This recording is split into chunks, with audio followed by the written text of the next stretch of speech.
Lecture 30 का ये second part है। एक्सपेक्टेशन वैल्यूज को हम डिस्कस कर रहे थे। किसी ऑपरेटर की एक्सपेक्टेशन वैल्यू से मुराद जो गिवन वैल्यूज होती हैं आपके पास ऑपरेटर के करस्पॉन्डिंग, उनका जब हम एवरेज लेते हैं तो उसे हम एक्सपेक्टेशन वैल्यू कहते हैं। और कैसे कैलकुलेट कर सकते हैं? आप एक ऑपरेटर है, उसकी एवरेज वैल्यू आपने लेनी है, एक्सपेक्टेशन वैल्यू लेनी है, तो उसको आप दिए गए जो वे फंक्शन है उसके इनर प्रोडक्ट में आपने रख के कैलकुलेट करना है। यानी लेफ्ट साइड पे भी आपके पास एक ब्रा है और राइट साइड पे आपकी कैट है, और दरमियान में आपने उस ऑपरेटर को रखना है, और नीचे आपने उस फंक्शन का, उस वे फंक्शन का अपने इनर प्रोडक्ट लेना है।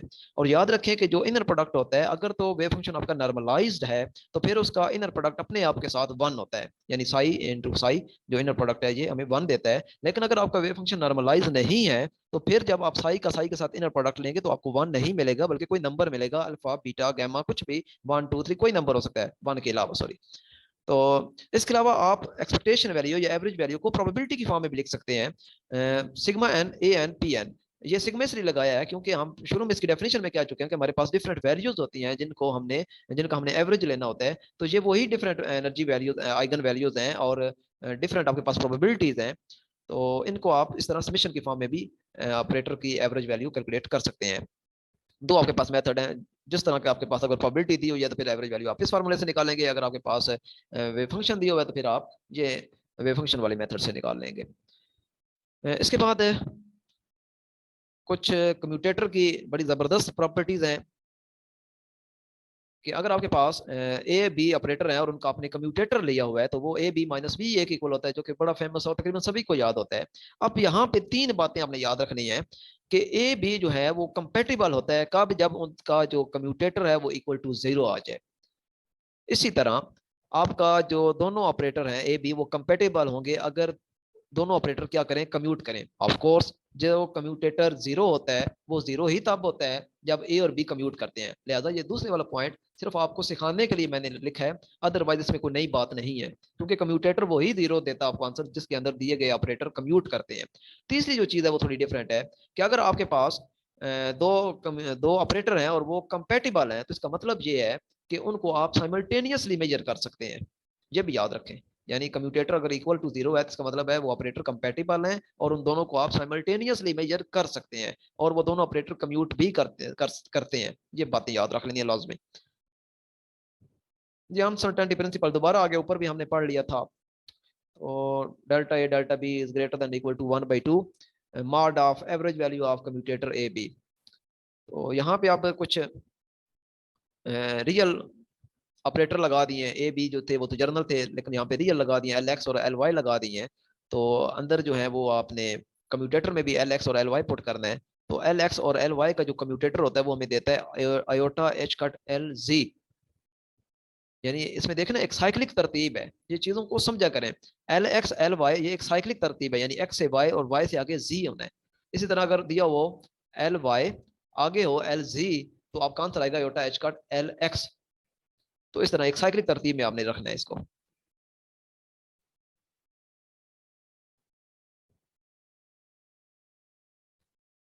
अच्छा, अगर आपके पास कोई पार्टिकल है और एस स्टेट के अंदर है तो फिर क्या होगा? जो एवरेज वैल्यू है L x L Y L Z वो इक्वल टू जीरो है। इसका मतलब क्या है? Mean all components of orbital angular momentum will have sharp values simultaneously. Time evaluation operator क्या है?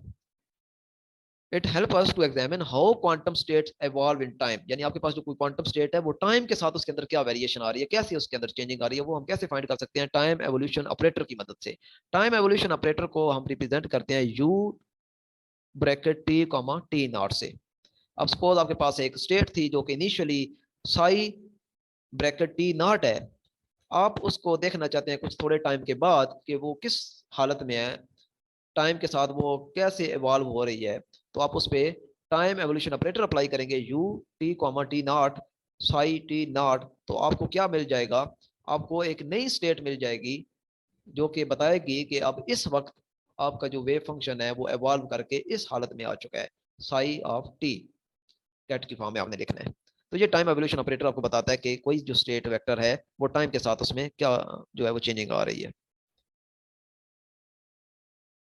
इसके बाद ये याद रखें, ये जो टाइम एवोल्यूशन ऑपरेटर है ये एक यूनिटरी ऑपरेटर है। और यूनिटरी ऑपरेटर की हम प्रॉपर्टी पीछे पढ़ चुके हैं कि यूनिटरी ऑपरेटर वो होता है जिसका डैगर लें तो वो अपने आप के इक्वल आ जाए, सेल्फ के इक्वल आ जाता है। और यूनिटरी ऑपरेटर को आप लिखते कैसे हैं, ये इसकी नोटेशन भी दी हुई है, ई की power minus iota H, H for Hamiltonian, bracket में T minus T naught. T naught जो है वो इनिशियल स्टेट को रिप्रेजेंट करता है जब पार्टिकल ने इवॉल्व होना शुरू किया था, और टी जो है वो एट एनी इंस्टेंट जब आप उसको देखना चाह रहे होते हैं, डिवाइडेड बाय एच कट। ये है unitary sorry time evolution operator की नोटेशन या रिप्रेजेंटेशन या फार्मूला। सेपरेबल सॉल्यूशन क्या होता है जी? श्रोडिंगर इक्वेशन का सेपरेबल सॉल्यूशन। अगर आपका जो सॉल्यूशन है, जो श्रोडिंगर इक्वेशन को जब हम सॉल्व करते हैं और हमारे पास एक सॉल्यूशन आ जाता है, अगर वो सॉल्यूशन आप दो फंक्शन के प्रोडक्ट की फॉर्म में लिख सकते हो तो वो सॉल्यूशन सेपरेबल सॉल्यूशन कहलाता है। अगर आप उस सॉल्यूशन को प्रोडक्ट की फॉर्म में नहीं लिख सकते तो इसका मतलब है वो सॉल्यूशन सेपरेबल सॉल्यूशन नहीं है। अच्छा जी, स्टेशनरी स्टेट क्या होती है? आपके पास कोई वेव फंक्शन है साई आर टी, इसे हम स्टेशनरी स्टेट कब कहेंगे? Psi R T is called stationary state if it can be written in form of product of two functions.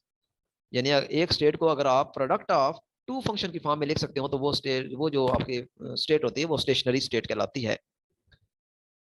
इसके बाद जो स्टेशनरी स्टेट होती है, ये नोट लिखा है, also note that stationery state exist only for time independent potential. अगर आपके पास पोटेंशियल टाइम इंडिपेंडेंट है तब आपके पास स्टेशनरी स्टेट एग्जिस्ट करती है, अदरवाइज नहीं करती। इसके अलावा states corresponding to discrete spectra वो बाउंड स्टेट होती है। डिस्क्रीट स्पेक्ट्रा के करस्पॉन्डिंग जो स्टेट्स होती हैं वो बाउंड स्टेट्स होती हैं, और जो कंटिन्यूस स्पेक्ट्रा के करस्पॉन्डिंग स्टेट्स होती हैं वो अनबाउंड स्टेट्स होती हैं। Probability density psi of t mod square doesn't evolve with time. लें जी, ये भी अब आपने याद रखना है, जो प्रोबेबिलिटी डेंसिटी होती है ये टाइम के साथ इवॉल्व नहीं होती। कंजर्वेशन ऑफ प्रोबेबिलिटी क्या है? Partial rho over partial T plus delta del dot J is equal to zero. जिनको इलेक्ट्रोमैग्नेटिज्म आती है उन्हें पता है कि पीपीएससी का ये वाली जो इक्वेशन है बहुत ही फेवरेट इक्वेशन है। पीपीएससी ने ये इक्वेशन तो देनी ही देनी होती है, लेकिन वो जो इक्वेशन पूछता है वो इलेक्ट्रोडायनामिक्स की पूछ रहा होता है। लेकिन यहाँ पे भी बिल्कुल सेम वही फॉर्म बनी हुई है, लेकिन यहाँ बताना कुछ और चाह रहा है। लेकिन मैंने आपको इलेक्ट्रोडायनामिक्स की भी बात बता दी है कि जो पीपीएससी क्वेश्चन पूछता है वो इक्वेशन ऑफ कंटिन्यूटी पूछता है, और इलेक्ट्रोडायनामिक्स में यही चीज, सेम यही चीज इन्हीं नोटेशन के साथ हम कहते हैं इक्वेशन ऑफ कंटिन्यूटी। लेकिन यहाँ पे ये क्वांटम मैकेनिक्स में ये इक्वेशन किसको रिप्रेजेंट कर रही है? ये कंजर्वेशन ऑफ प्रोबेबिलिटी को रिप्रेजेंट कर रही है। It is analogy with charge conservation. लें जी, यहाँ पे क्वांटम मैकेनिक्स में ये कंजर्वेशन ऑफ प्रोबेबिलिटी को रिप्रेजेंट कर रही है, और सेम यही नोटेशन के साथ वहां पे ये रिप्रेजेंट करती है चार्ज कंजर्वेशन को। तो ये भी आज सीख लें कि जो इक्वेशन ऑफ कंटिन्यूटी है वो दो तरह की होती है। एक तो फर्स्ट ईयर में A1 V1 is equal to A2 V2, और सेकंड वाली जो है ये चार्ज कंजर्वेशन वाली जो कि इलेक्ट्रोडायनामिक्स में होती है। और इक्वेशन ऑफ कंटिन्यूटी हमें बताती है कि जो चार्ज है वो आपका कंजर्व रहता है।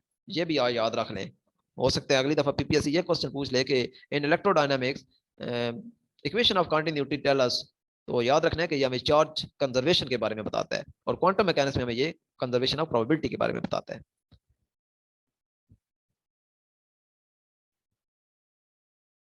Time evolution of expectation value. Expectation value जो है वो टाइम के साथ कैसे एवॉल्व करती है, तो ये फार्मूला जो है ना ये आपने अच्छी तरह याद रख लेना है। इसमें मुख्तलिफ फिर जब आपको डाटा गिवन होगा उसके मुताबिक इसमें चेंजिंग आती रहती है। मैं भी आपको बताता हूँ।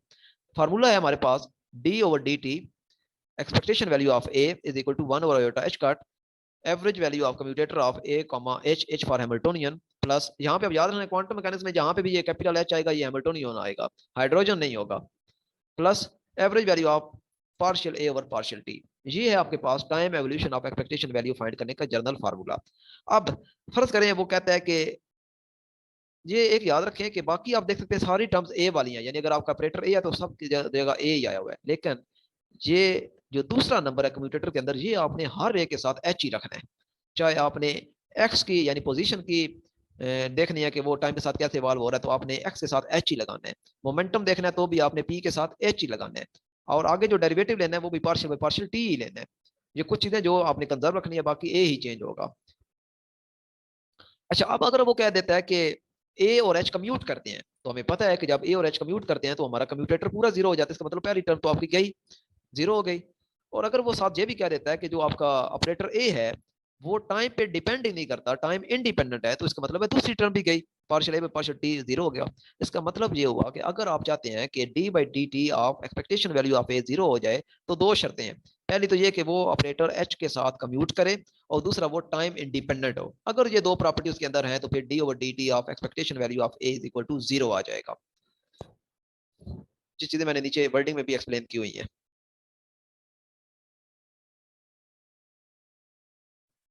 और इसको हम कहते हैं फिर कांस्टेंट ऑफ मोशन, यानी अगर इसकी दोनों चीजें जीरो की इक्वल हो जाती हैं तो फिर हम उसको कहते हैं, उस ऑपरेटर को कहते हैं कांस्टेंट ऑफ मोशन। ये भी याद रखें। ले जी पॉइजन ब्रैकेट आ गई, इसका ताल्लुक क्लासिकल मैकेनिक्स के साथ है। क्वांटम मैकेनिक्स में कम्यूटेटर यूज होता है स्क्वायर ब्रैकेट वाला, और पॉइजन ब्रैकेट जो है ये कर्ली ब्रैकेट, ये क्लासिकल मैकेनिक्स में होती हैं। और इसको आप ओपन कैसे करते हैं, sigma J partial A by partial Q J partial B और पार्शियल पी जे। ये क्यू जो है ना ये आपके पास कोऑर्डिनेट्स हैं, और पी जो है ये मोमेंटम है, और ए और बी जो है ये वो वाले आपके पास वैल्यूज हैं जिनकी आपने पॉइजन ब्रैकेट्स लेनी है। नीचे मेंशन भी कर दिया कि क्यू जे जो है ये जनरलाइज कोऑर्डिनेट्स हैं, और पी जे जो है ये मोमेंटम है। इसके अलावा जो क्यू आई है ये इंडिपेंडेंट होता है पी आई पे। ज़ाहिर है कोऑर्डिनेट जो होता है उसको उसका मोमेंटम के साथ उसका कोई लिंक नहीं है, वो उसके साथ कोई डिपेंड नहीं कर रहा होता। तो इसका मतलब फिर ये है कि आप जब partial Q J over partial P के लेंगे, या partial P J over partial Q के लेंगे, वो इक्वल टू क्या आ जाएगा, जीरो आ जाता है। इसके अलावा नीचे कुछ और पॉइजन ब्रैकेट्स दी हुई हैं कि क्यू जे की जब आप पॉइजन ब्रैकेट लेते हैं क्यू के साथ या पी आई के पी के साथ, तो वो जीरो आता है। यानी बात करने का मकसद ये है कि जब आपके ये जो सबस्क्रिप्ट हैं जब ये डिफरेंट होंगे, चाहे क्यू के साथ चाहे पी के साथ, तो आपके पॉइजन ब्रैकेट्स आपको जीरो आंसर करेंगी। अब अगर आप क्यू और पी को आपस में उनकी प्रेजेंट ब्रैकेट्स देखना चाहते हैं, यानी पहले तो देखा था क्यू का क्यू के साथ और पी का पी के साथ, अब है क्यू का पी के साथ, क्यू जे और पी के है, तो आपका आंसर आ जाएगा डेल्टा जे के। और डेल्टा जे के आपको हमेशा उस वक्त ही वन देता है जब जे इज इक्वल टू के होता है, और डेल्टा जे के आपको जीरो दे देता है जब जे इज नॉट इक्वल टू के होता है। यानी अब हम यहाँ पे बात कर लेते हैं कि जे के जो है ये अगर सेम हो जाते हैं, यानी क्यू जे पी जे, तो ये आपको आंसर वन दे देगा। लेकिन अगर ये डिफरेंट होंगे तो फिर ये आंसर आपको जीरो दे देगा। पॉइजन ब्रैकेट्स की कुछ प्रॉपर्टीज हैं, ये एंटी सिमेट्री होती है। यानी आप इनके अंदर वाले जो नंबर हैं वैल्यूज हैं वो चेंज करना चाहें, बी की जगह ए और ए की जगह बी, तो आपको बाहर एक माइनस लगानी पड़ेगी। इसके अलावा इसका जो कम्प्लेक्स कॉन्जुगेट होता है वो आप अगर होल का लें तो उसको आप इक्वल लिख सकते हैं इंडिविजुअल के कॉन्जुगेट के। ये क्लासिकल मैकेनिक्स में वैसे दो इक्वेशन आती हैं, बड़ी फेमस इक्वेशन है। यहाँ पे भी आ गई तो मैंने कहा चले यहाँ पे भी आपको थोड़ा रिमाइंड करवा देते हैं। Partial Q J over partial T is equal to partial H over partial P J. और दूसरी इक्वेशन होती है partial P J over partial T is equal to minus partial H over partial Q J. यानी अगर आप एक देखें तो जो पहली है उसमें जो जनरलाइज कोऑर्डिनेट्स हैं उसको टाइम के लिहाज से डेरिवेटिव लिया गया है, और दूसरी तरफ देखें तो मोमेंटम का टाइम के लिहाज से डेरिवेटिव लिया गया है। चीजें वही हैं, सिर्फ ये है कि आगे पीछे हुई हुई है। इधर जो है वो क्यू का लिया है, उधर पी का लिया है, और राइट साइड पे दोनों पे हैमिल्टोनियन ही है। लेकिन जो लेफ्ट वाली इक्वेशन है उसमें हैमिल्टोनियन का डेरिवेटिव लिया गया है मोमेंटम के लिहाज से, लेकिन राइट वाली में देखें तो हैमिल्टोनियन का डेरिवेटिव लिया गया है जनरलाइज कोऑर्डिनेट के लिहाज से, और इसके साथ माइनस भी है, ये भी याद रख लें।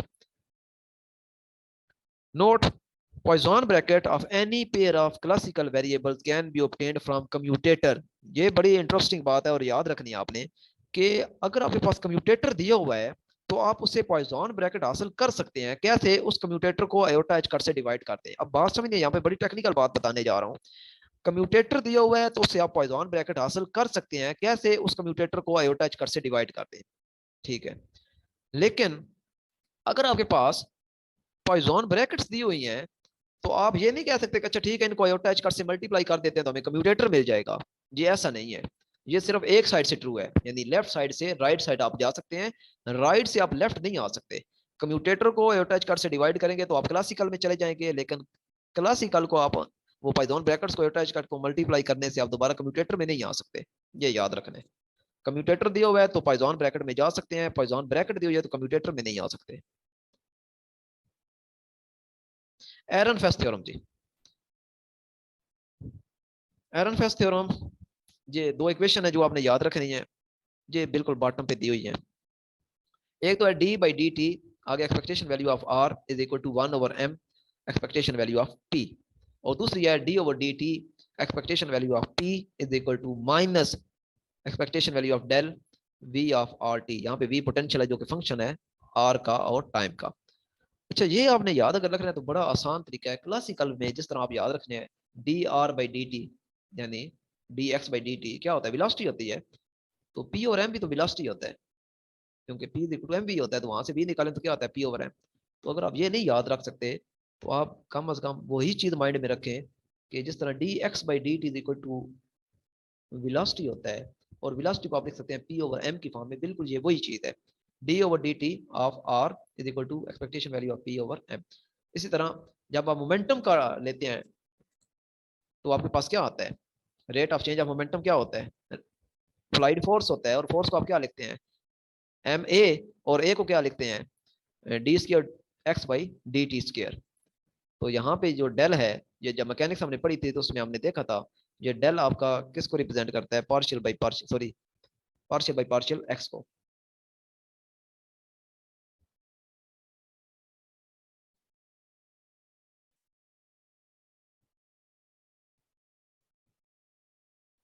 लीजिए नेक्स्ट है कि आप क्वांटम मैकेनिक्स कब यूज कर सकते हैं। क्वांटम मैकेनिक्स आप उस वक्त यूज करेंगे जब आपका वास्ता किसी ऐसे नंबर से पड़ेगा जो एच यानी प्लांक्स कांस्टेंट के क्लोज है। यानी हर वो वैल्यू जिसमें कोई वैल्यू प्लांक्स कांस्टेंट जितनी छोटी आ रही होगी, आप उस वक्त क्वांटम मैकेनिक्स में चले जाएंगे। आप फिर जो सारी वैल्यूज हैं, सारे फार्मूले हैं, वो क्वांटम मैकेनिक्स वाले अप्लाई करेंगे। जिस तरह ये एल जो है वो आप उसको लिख सकते हैं एन एच कट। तो इसको आपने जब कैलकुलेट करना है तो आपने फिर क्वांटम मैकेनिक्स में ही जाना है। इसके अलावा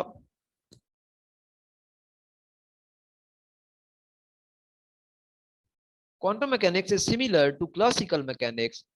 ये याद रखें जी, क्वांटम मैकेनिक्स के रिजल्ट जो है वो क्लासिकल मैकेनिक्स से मैच कर जाते हैं। कब, जब आप लिमिट लगा दें कि जो एच है वो equal to nearly equal to zero है, यानी जो प्लांक कांस्टेंट है अगर आप किसी तरीके से उसको इक्वल टू जीरो कर, जो कि मुमकिन नहीं है, लेकिन ये कहना चाह रहा है कि अगर आप क्वांटम मैकेनिक्स के और क्लासिकल मैकेनिक्स के रिजल्ट इक्वल करना चाहते हैं तो फिर आप एक तो ये जो प्लांक कांस्टेंट है इसकी वैल्यू को जीरो को इक्वल करवाएं, इसको अप्रोच करवाएं। दूसरा, जो उस पार्टिकल के साथ वेव एसोसिएटेड है उस वेव को आप जीरो के इक्वल करवा दें।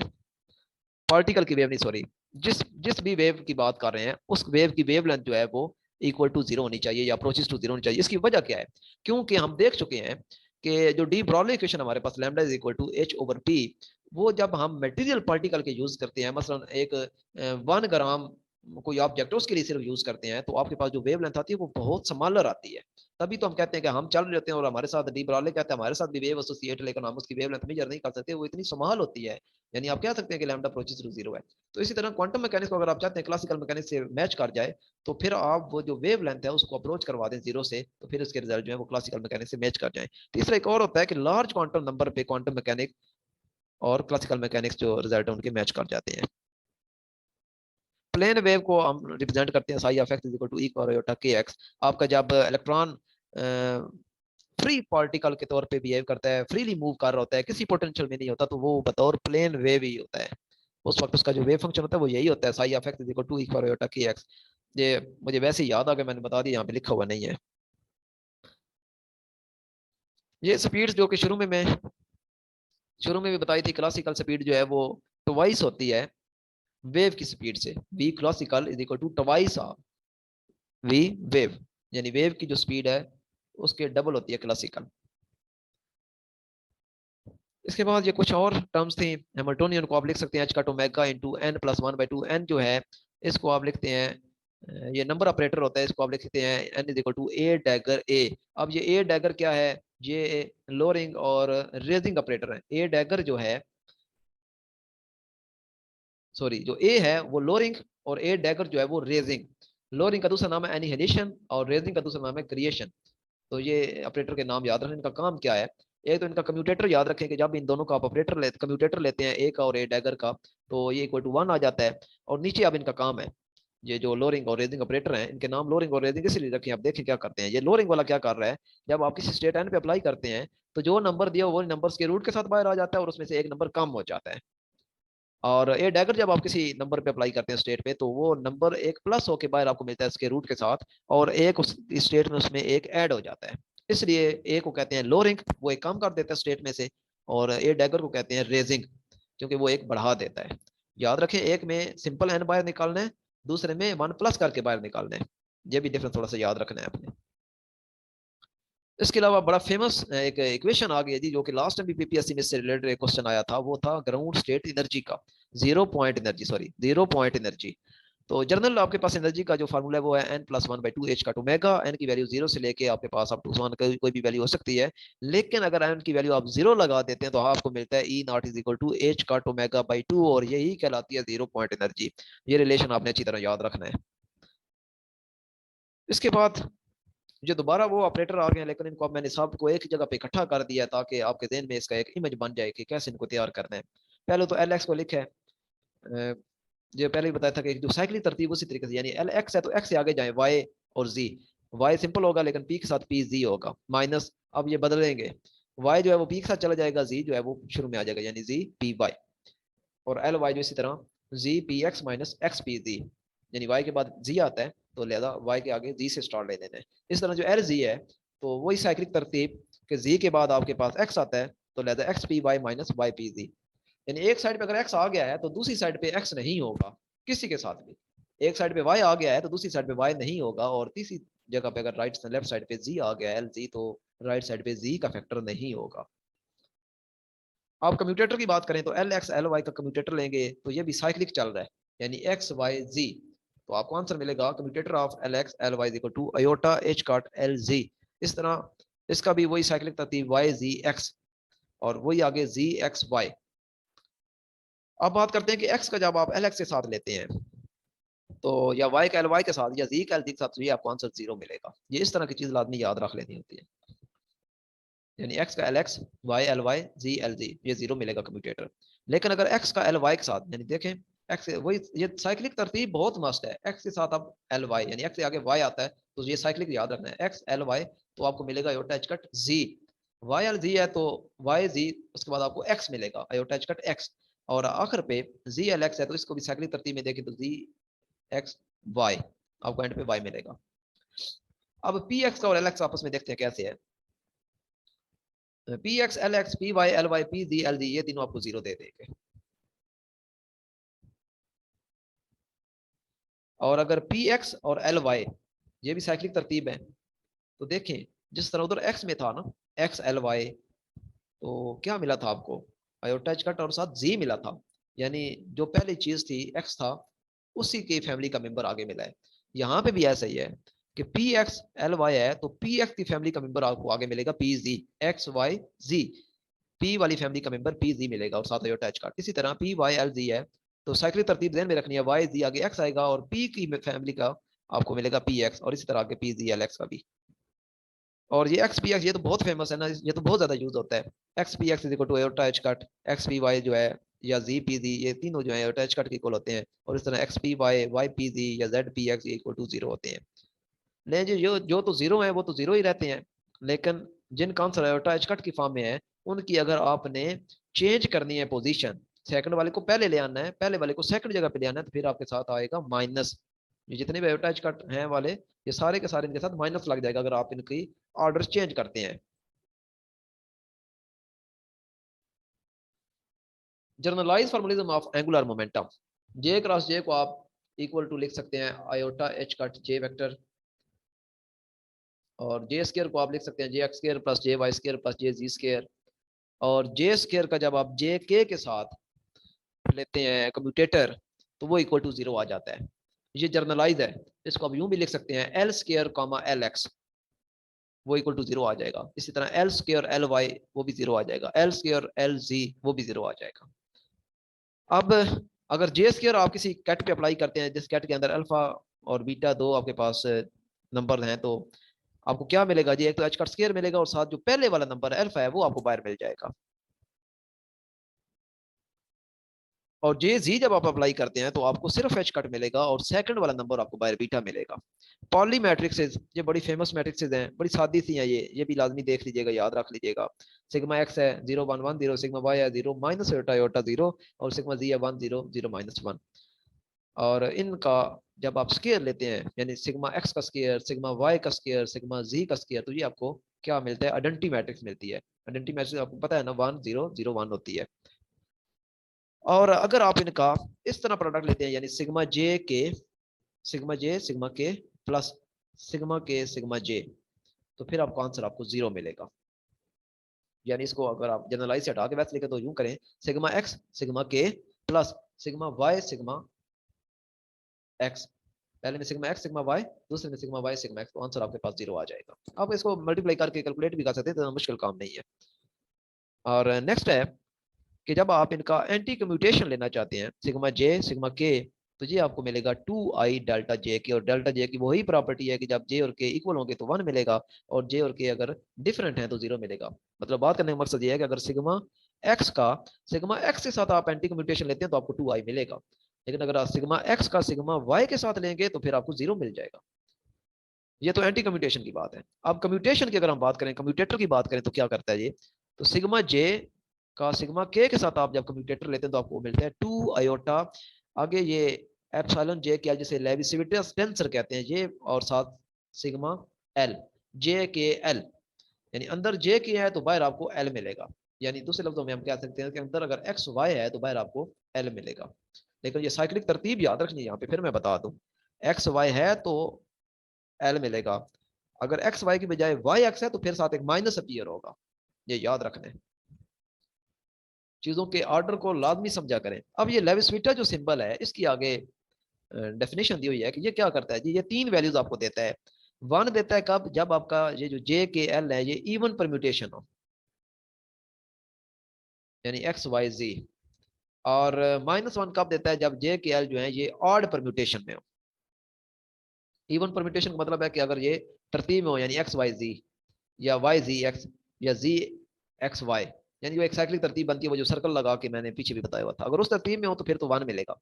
लेकिन अगर ऑड में यानी कहीं पे ये उल्ट हो गया है, यानी एक्स वाई जी के बजाय वाई जी एक्स हो गया, नहीं वाई एक्स जी हो गया, उल्ट हो गया, पीछे चले गए, तो फिर आपको -1 मिलेगा। और अगर एक्स वाई जी में से कोई सी 2 इक्वल हो जाते हैं तो फिर आपको 0 मिल जाएगा। कहीं पे भी 2 इक्वल हो जाते हैं, यानी ब्रैकेट के अंदर इक्वल हो जाते हैं, या ब्रैकेट के बाहर एक अंदर है और एक बाहर आ जाता है, यानी यूं है सिग्मा एक्स सिग्मा वाई और बाय है सिग्मा एक्स, तो फिर भी आपका जो है ना वो आंसर आपको 0 मिल जाएगा। यानी कोई सी 2 इक्वल हो जाए तो फिर आपको आंसर 0 मिल जाएगा इसका। ये एक इंपॉर्टेंट ऑपरेटर है एल जी। एल जी जो ऑपरेटर है वो आपका इक्वल होता है -h cut partial by partial phi के। और जिस तरह ऊपर हमने जे स्केयर और जे जी को अप्लाई किया था अल्फा बीटा के ऊपर, आप यहाँ पे एल स्केयर और एल जी है, इसको आप एल एम स्टेट पे ऑपरेट करवाते हैं, तो आपको मिलेगा एल स्केयर के करस्पॉन्डिंग मिलेगा h cut square l into l plus 1 l m, यानी वही स्टेट। और एल जी जब आप ऑपरेट करवाते हैं तो आपको एच कट मिलेगा, और आपका सेकंड नंबर बायर आपको मिलेगा एम वाला।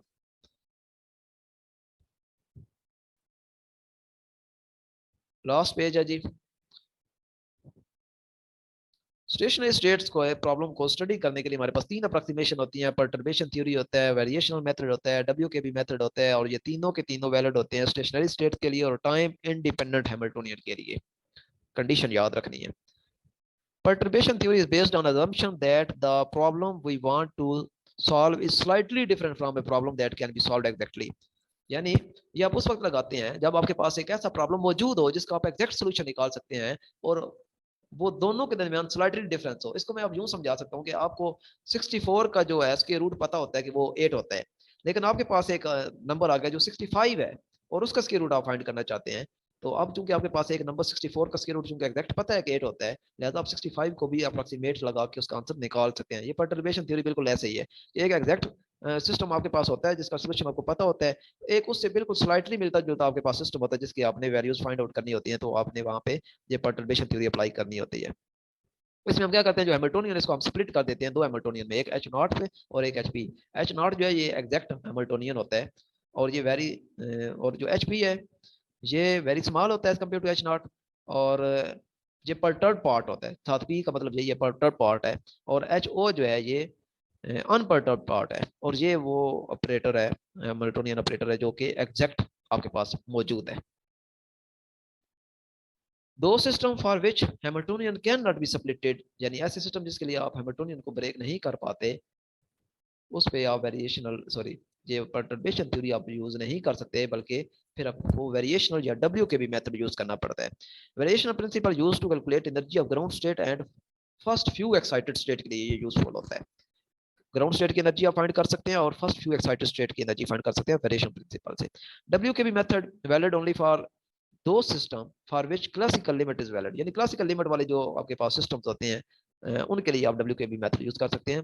जो प्योर क्वांटम मैकेनिकल होते हैं उनके लिए आप ये नहीं कर सकते।